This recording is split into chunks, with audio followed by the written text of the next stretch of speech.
madera es cedro colorado y como estás viendo es una sola pieza, un solo tronco. Recordemos que los guaraníes utilizaban hachuelas de piedra para su construcción, ¿sí? Como se están viendo las piezas expuestas, todas sus herramientas líticas. Y la técnica utilizada era la de colocarle carbones encendidos en la superficie para que sea más fácil entonces dar el tallado y hacer de esta forma, ¿sí?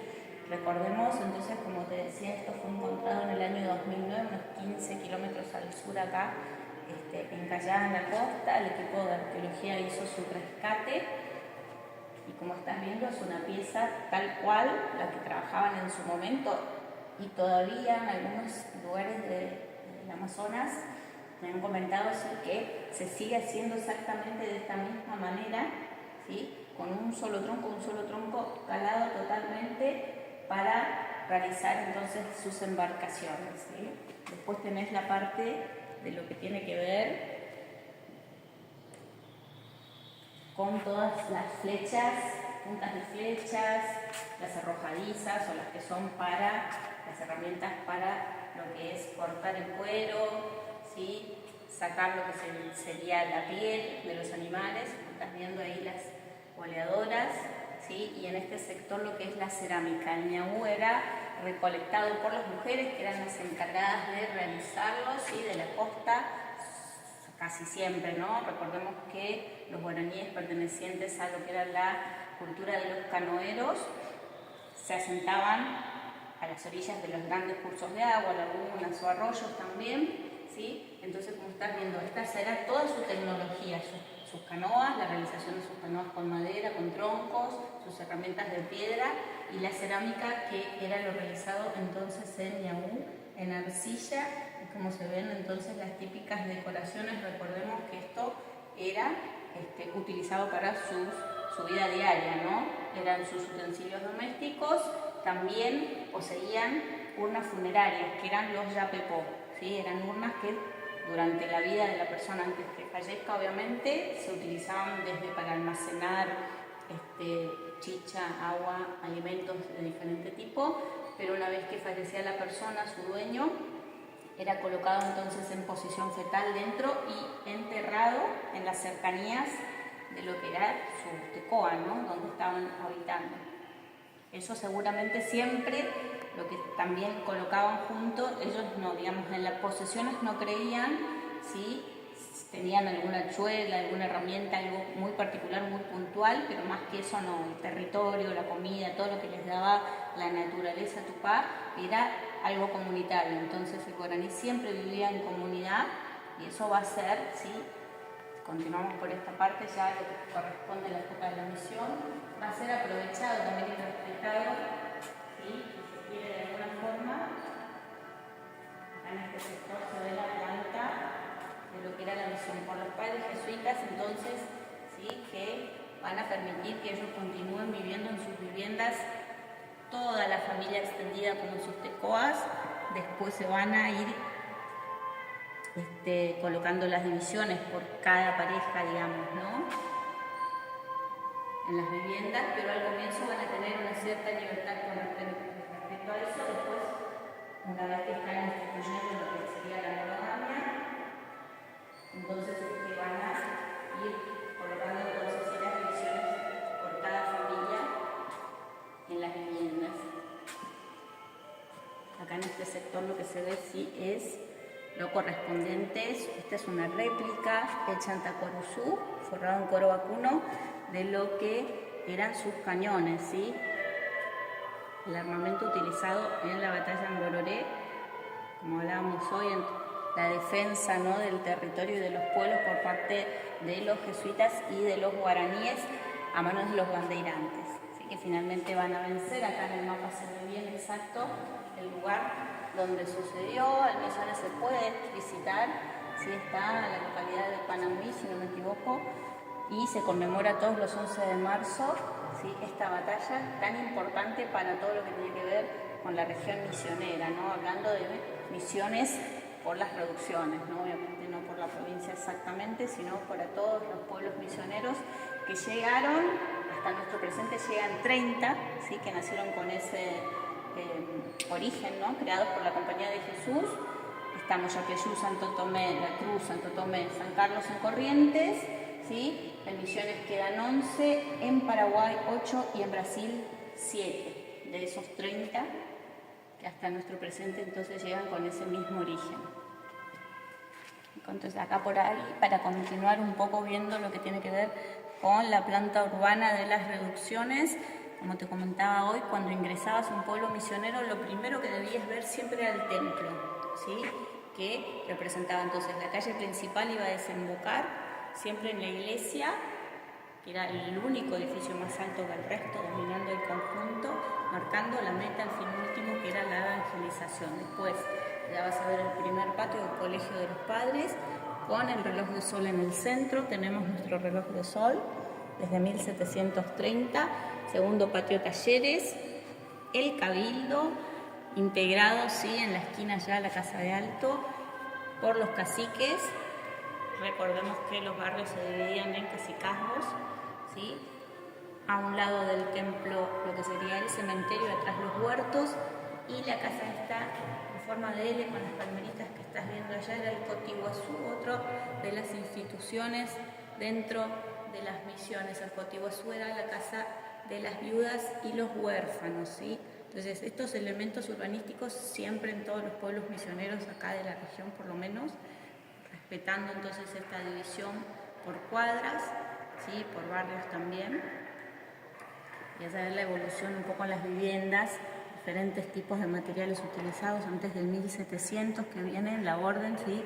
De que se traten de utilizar tejas, la piedra, ¿sí? Los ladrillos que se cocían en los tatacuás, los hornos, ¿sí? Antes las viviendas eran así, de adobe, más precarias también, de más fácil, para que se desarmen más fácil también, ¿no? Antes de lo que sería la batalla en Bororé en este caso. Y en las galerías siempre los telares y los fogones. Y dentro lo único que poseían, como vas a ver acá en se ve que está ahí durmiendo en su hamaca paraguaya, eran las hamacas paraguayas o los cueros en donde dormían. Era lo único que poseían dentro, ¿no? Y nuestro pueblo sí era el único que contaba con una muralla de protección hacia la costa.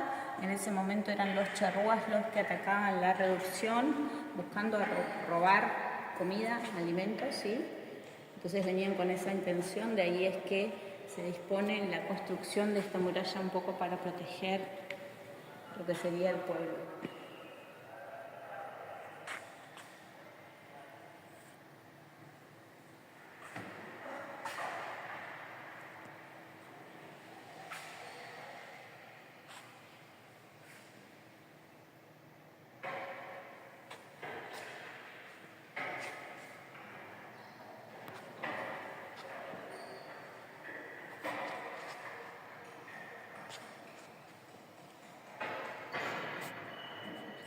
Por este sector, sí, lo que vas a ver entonces es los materiales de construcción, en este caso la piedra arenisca, estas bases de columnas, ¿sí? O itaquí, también llamada esta arenisca. Itaquí significa itá, piedra en guaraní, itaquí, piedra blanda, ¿sí?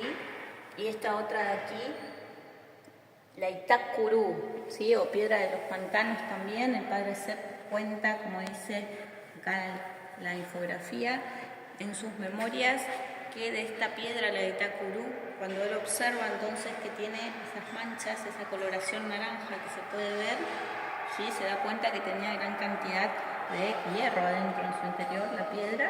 Entonces hace el experimento de molerlo, y fabricando un horno a tales efectos, logra la extracción mezclando con carbón, ¿sí?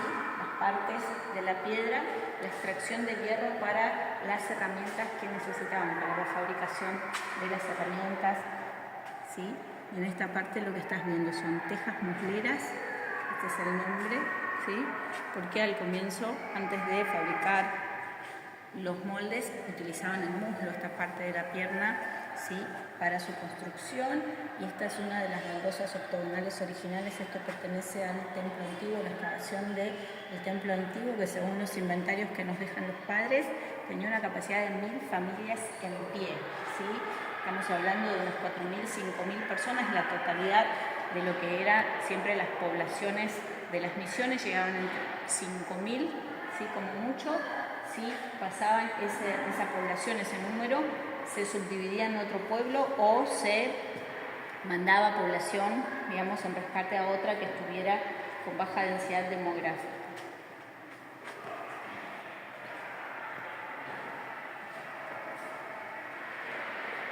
Hablando un poco de lo que tiene que ver de cómo los padres jesuitas han utilizado las artes en general, la música, la talla, la pintura, ¿sí? Como para vencer un poco los impedimentos del idioma, más allá de que ellos sabían el guaraní al venir a las misiones de manera obligatoria, ¿sí? Fueron utilizando las técnicas artísticas, la enseñanza de las artes, ¿sí? Y van a hacer de esa forma lo que fue el barroco americano, ¿sí? Vamos a ver acá en este caso las tallas, eran realizadas en madera, como están viendo acá. El guaraní, esta pieza, la número 6, te está mostrando exactamente que tiene todos los rasgos, inclusive el peinado, el flequillo, ¿sí? Los ojos, los pómulos, ellos se copiaban a sí mismos los guaraníes, no copiaban y tampoco, digamos, asimilaban las técnicas, ¿sí? Que eran enseñadas por los padres con respecto al arte, o intentaban al menos, ¿sí? Pero siempre colocaron su impronta, y de esa manera es que se va a ver que va a comenzar entonces a nacer este nuevo tipo de arte que se va a llamar el barroco americano, y se va a dar específicamente en las reducciones en las misiones. Y va a haber una evolución, si se quiere, un cambio de repente de la manera en que ellos tallaban. Recordemos que esto, el de adorar imágenes, por decir de alguna manera, era algo totalmente nuevo, fue algo totalmente diferente para el guaraní culturalmente, porque ellos ancestralmente no adoraban ninguna imagen. Tal es así que los padres, cuando llegan, piensan que no tenían religión, que eran un pueblo sin religión, cuando era todo lo contrario, ¿no? Era esa creencia en ser uno con la naturaleza y el respeto, ¿sí? Con todo su entorno y con todas las manifestaciones naturales. Esta pieza que estás viendo acá ya sería posterior al 1700, cuando llegan el padre Orazanelli y el padre Sepp, ¿sí? Van a traer ya más las técnicas, inclusive se ven en el rostro de la imagen, ya es algo más europeo, ¿sí? Pero sí bien todas las características barrocas, buscando darle movimiento a las ropas, ¿sí? Los colores también, el uso del claro oscuro y demás.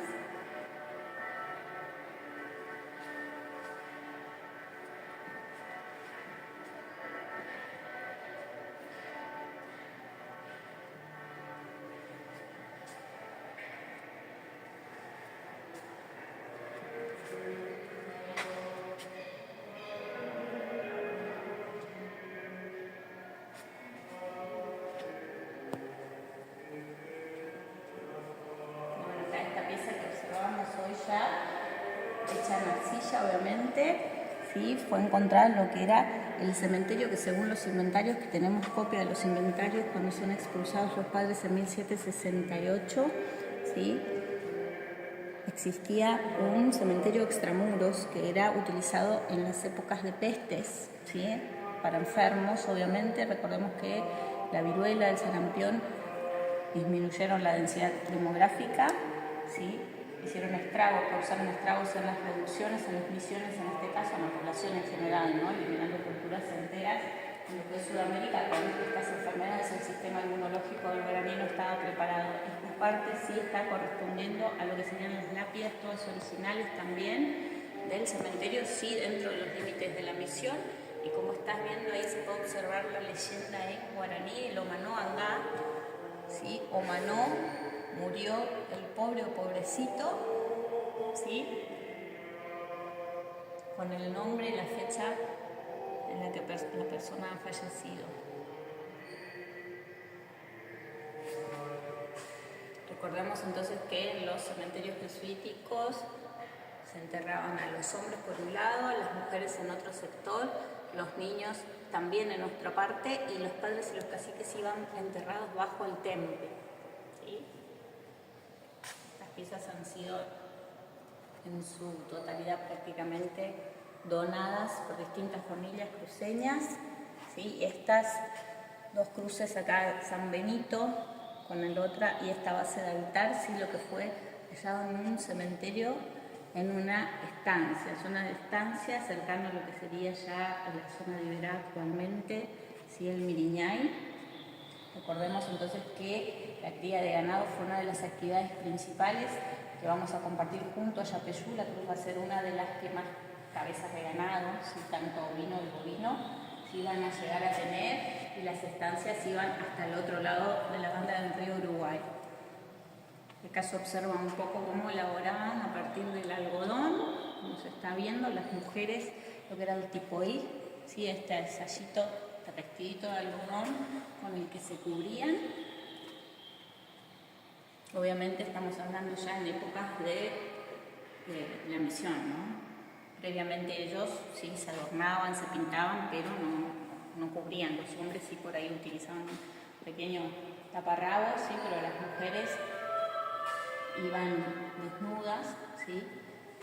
Utilizaban sí, collares y demás.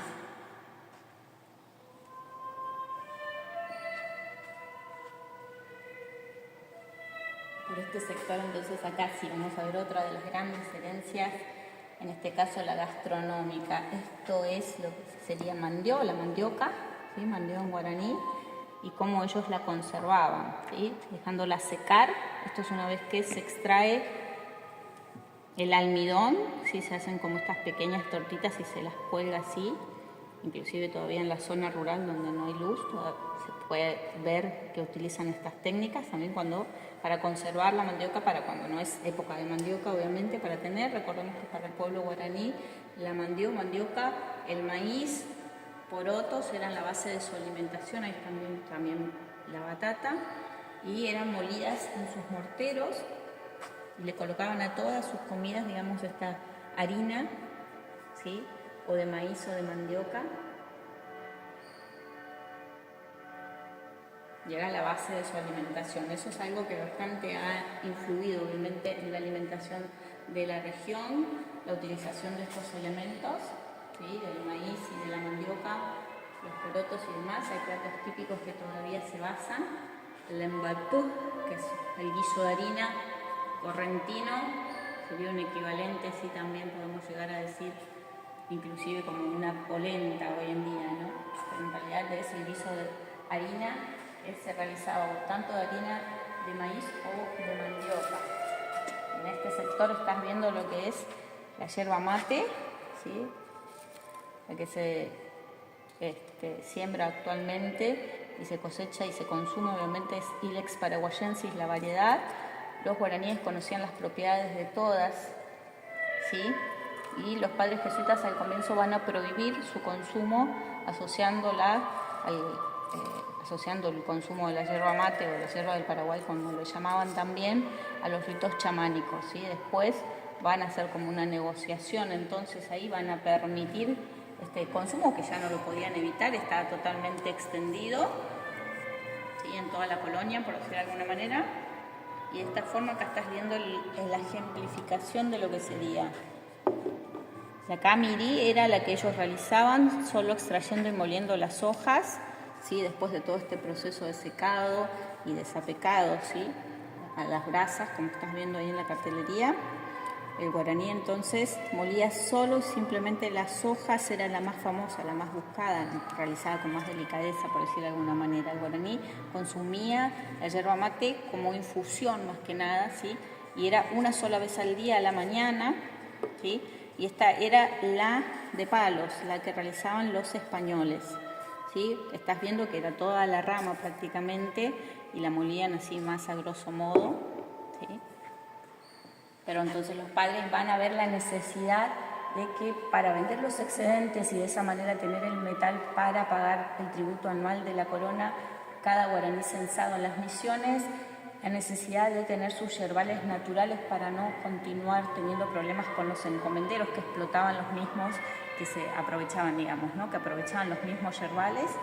Y de esta manera es que mediante la observación van a ver que el tucán, cuando comía el fruto, hacía su digestión, ¿sí? Hacía su caquita, ahí era que germinaba y brotaba la yerba mate, entonces van a replicar exactamente la misma técnica, ¿sí? Y le daban, ¿sí? A los niños, a los gurises guaraníes, con miel, las semillas, para que exactamente el mismo proceso con los ácidos digestivos en el estómago, ¿sí? Y después, obviamente, había unas vacinillas especiales a tales efectos, recuperaban esas semillas ya digeridas, y eso era lo que lograba desembarazar, dice el texto, el recubrimiento que tenía esa semilla para que después sí germine el brote. De esa forma es que van a conseguir tener todas las misiones suyerbales naturales, ¿sí?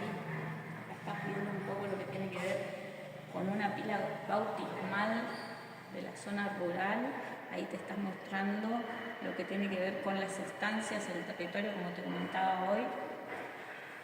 Iba del otro lado de la banda del río Uruguay y hay vestigios en toda la zona rural, ¿sí? Camino a los cerros, camino a Liberá por nuestra ruta 114 de lo que eran corrales de piedra, las distintas construcciones, capillas y demás, y viviendas de la época de la misión. En esta otra parte acá, ¿sí? Ya hablando un poco más de otro aprovechamiento de otra herencia muy importante también, hemos tenido la de la medicina natural, ¿no? ¿Sí? El conocimiento de todas las hierbas y de sus propiedades diferentes, el cola de caballo diurético, el paico para lo que tiene que ver con los parásitos, el ñangapirí que baja la presión, ¿sí? También digestivos, el hisipó actúa a nivel circulatorio, el hisipó son todas las lianas, ¿sí? Esta es una en particular que se deja secar y se muele para tomar la infusión. Entonces van a ser los payés los que van a comenzar conociendo todas estas propiedades.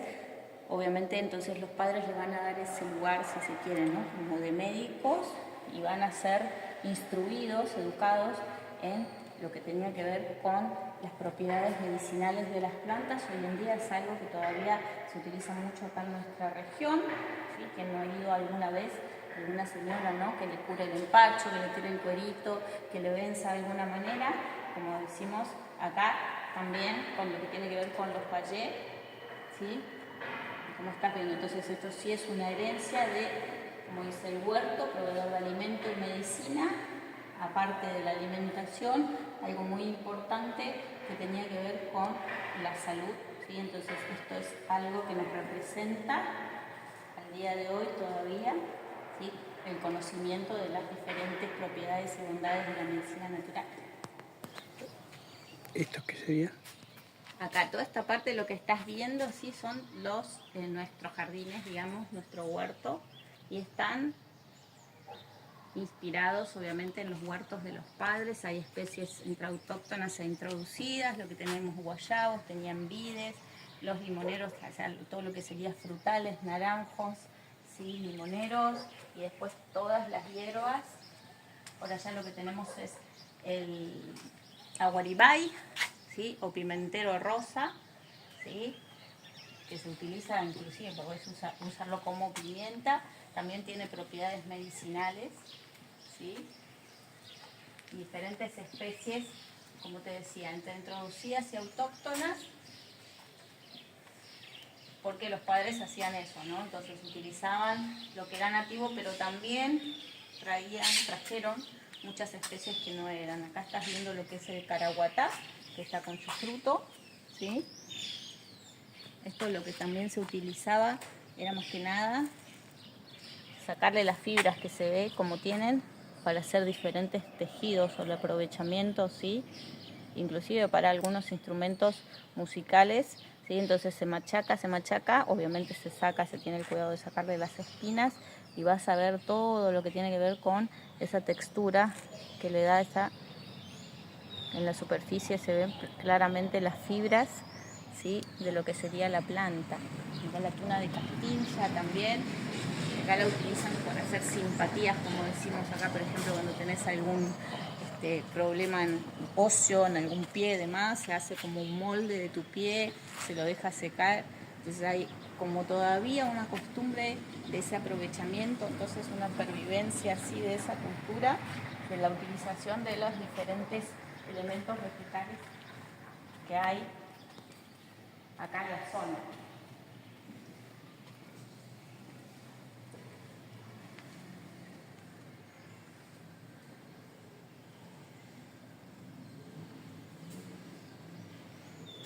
Tenemos después en la parte de canteros, desde aromáticas, desde stevia, orégano, tabaco, cola de caballo, ¿sí? Lo que tiene que ver por ahí con las que son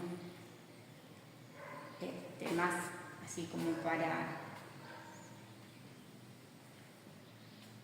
el consumo, ruda. Esa es tal cual la maqueta de las viviendas por dentro, como te contaba hoy.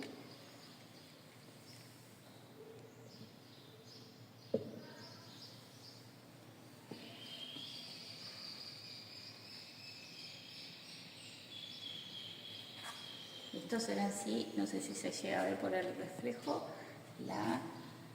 los hornos, los catacuá, donde hacían la cocción de las tejas, los ladrillos.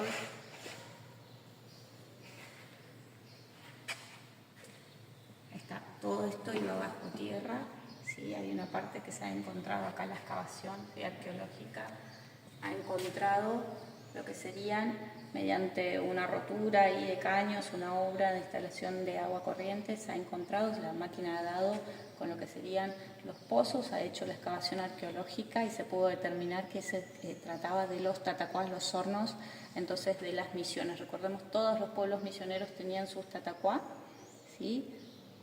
Los nuestros, obviamente ubicados en la zona del segundo patio de talleres.